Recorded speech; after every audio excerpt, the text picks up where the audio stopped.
As car shoppers choose SUVs in ever greater numbers, is there room in this big, cuckoo, crazy world of ours for a full-size sedan? According to Ford and GM, no. But Toyota marches on with its 5th-generation Avalon. For all the sedan diehards out there, here's what you can expect from the latest Avalon. Did you say sportiness? This is an Avalon review, right? Yes, it is disembodied voice. Believe it or not, Toyota has infused the Avalon with a dash of excitement. Well, not literally the dash, though it is kind of exciting too. The Avalon's sporty flair is most notably expressed by its shapely exterior. Touring trims and this XSE trim we have here elevate the style quotient with a unique grille, dark accents, 19-inch wheels, and, ooh, look, a spoiler. But even in basic form, the Avalon has plenty of character. If by character you mean grille. So much grille. Sporting the Avalon's newfound sense of sportiness is steering that's quick and feels either agile and immediate or nervous and overeager, depending on what you expect from your full-size sedans.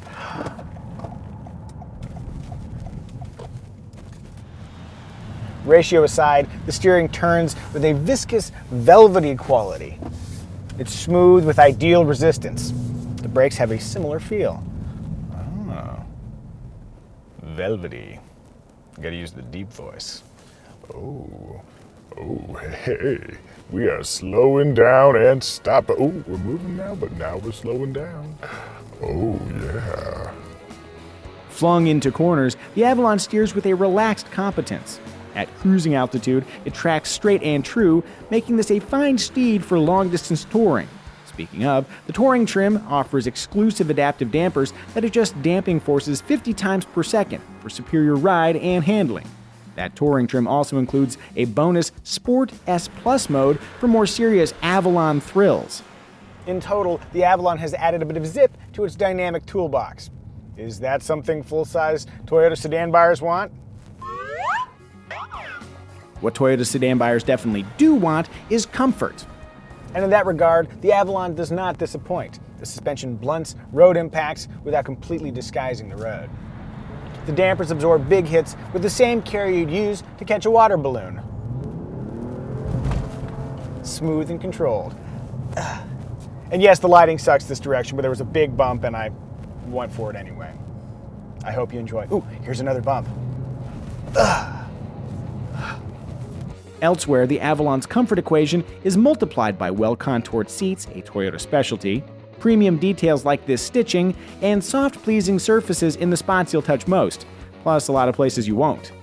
Materials aside, the cabin offers reasonable center console storage, a deep glove box, 5 standard USB ports, great visibility in all directions thanks to these rear quarter windows, and a hidden bin for the optional wireless phone charger with a cover that you will probably get stuck. In all positions, the Avalon has a roomy feel, not SUV roomy, but dimensionally generous for a sedan. In the back seat, legroom is outstanding. But I will say that with a dignified bit of posture, my hair almost brushes the headliner. And before you leave a comment, I'm 5'10". Granted, I have a long torso and I could use a haircut, but if you're taller than 6 feet, rear seat headroom might be an issue. The middle spot is always least desirable, but for temporary duty, the Avalon's central post ain't so bad. Further back, underneath this deck lid, hides roughly 16 cubic feet of trunk with a wide opening and a decent pass-through to the cabin for carrying larger gear. 16 cubic feet is plenty for most sedan shoppers, but it's only 1 cubic foot more than the mid-size Camry, raising an interesting comparison. Avalon. There are 2 key reasons to choose the full-size Avalon over the mid-size Camry with which it shares its underpinnings: fancier appointments and a surplus of space. The Avalon's interior has premium appeal, but how much larger is it versus the Camry? Let's see. Oh, okay. That's high. 2.3 inches is good.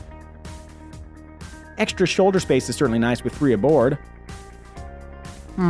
Not much separation for lower extremities. Right about 3.7% more passenger volume. Look, the Avalon is absolutely larger than the Camry, but the size difference isn't transformative. For perspective, the compact RAV4 SUV has 100.7 cubic feet of passenger volume, landing neatly between the Avalon and Camry. Plus, the RAV4 starts around $10,000 less than the Avalon's roughly $36,500 entry price. And yes, I recognize that the Avalon is nicer and more powerful than the RAV4, but where space per dollar is concerned, you can see why people are choosing SUVs. Rising like an obelisk from the center console is a unit that houses the climate controls and center touchscreen. In typical Toyota fashion, the controls are simple with nicely sized text. Placed high near the driver's sightline is a standard 9-inch capacitive touchscreen offering pinch and flick gestures. More importantly, the Avalon's Entune 3.0 infotainment system offers Apple CarPlay. After years of bemoaning Toyota's lack of CarPlay integration, give me just a moment to bask in this Apple magic. And now I will transfer my annoyance to their lack of Android Auto integration. Android fans, I feel your pain.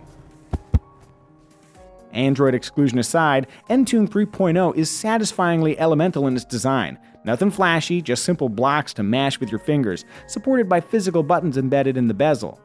I suppose a more elegant presentation is possible, but for long-term happiness, wisdom favors function over style. Toyota also offers a feature called Remote Connect that lets owners start, lock, or otherwise monitor their car using a smartwatch or Amazon Alexa-enabled device. Where driver assist technology is concerned, every Avalon includes lane departure alert with steering assist, full-speed dynamic cruise control, blind spot monitoring, and automatic emergency braking with pedestrian detection. This truly is the least crashable Avalon yet, but idiocy finds a way.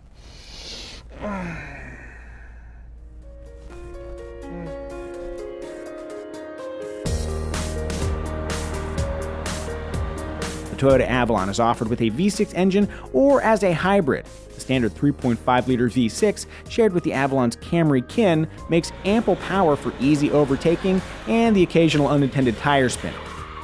It's also efficient. Higher trims drop that highway figure by 1 mpg, but nobody said the baller life would be free. On paper, the V6 looks great, but the 8-speed automatic transmission it's paired with complicates matters. At light throttle, shifts are smooth, but as you get into it, the gear changes become needlessly abrupt. That was unnecessary. When cruising, even light throttle inputs will initiate a downshift. The constant rev rises have an almost CVT-like quality. That nervous compulsion to downshift is amplified even more in sport mode, which I would demonstrate if there was a car right in front of me. Meanwhile, Eco mode makes driving more efficient, but your penance is laggardly throttle response. If fuel savings are your top priority, you'll want the hybrid.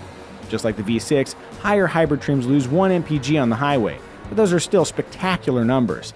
Blending a 2.5-liter 4-cylinder engine with a torquey electric motor, the hybrid generates 200 total horsepower while running 87 octane. Given its respectable power, tremendous fuel economy, and modest $1,000 premium versus equivalent gasoline versions, the Avalon Hybrid might be the smartest choice.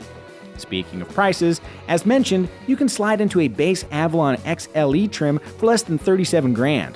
For that price, you'll enjoy a range of features like 8-speaker audio, 10 airbags, dual-zone automatic climate control, LED head and taillights, and keyless access with push-button start. You'll also be treated to Toyota's reliable reputation and top-notch resale values. Any reasonable person would be perfectly happy with a base-level Avalon, but for all you dreamers out there, higher trims offer ventilated front seats, heated rear seats, real wood and aluminum trim, a moonroof, and a 360-degree camera system. Choose the priciest hybrid limited trim, and the MSRP lands at nearly $45,000. Among the competitors that remain, you've got the Nissan Maxima, Dodge Charger, Chrysler 300, and I don't know, you could probably scrounge up a few more names, but nothing with real sales volume. And who knows, since this video's completion, the competitive herd might have thinned even further. SUVs, man, they're taking over. Nonetheless, if you like the secure handling, smooth style, comparative roominess, and superior efficiency of a large sedan, the Toyota Avalon is the best of a dying breed.